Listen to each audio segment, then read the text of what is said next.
I showed up to surprise my boyfriend. But when the door opened, a woman with my exact face was standing there. "Are you my clone?" I asked.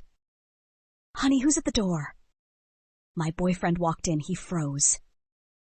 "She's my cousin," he stuttered. "In my dress? In my house?" I looked around, the furniture, the scent, the photo on the wall.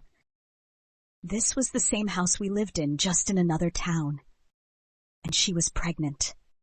"We're celebrating our 3 months," she said, beaming.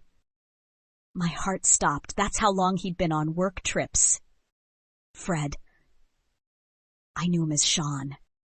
He had 2 names, 2 towns, 2 lives. I wanted to leave, but he begged me to stay. "My friend has COVID. You'll have to stand in as the godmother tomorrow." I froze. I didn't want to ruin her big day, so I agreed. But everything felt wrong. The baby smiled when I held him. She said I was the first one he smiled at. "You're a good person," she whispered. I couldn't lie to her anymore. So I told her everything. She already knew.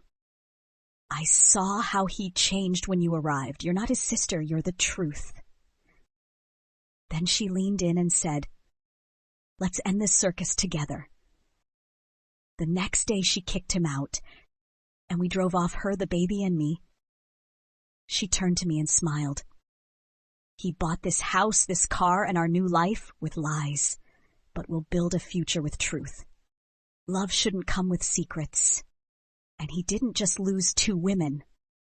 He lost everything.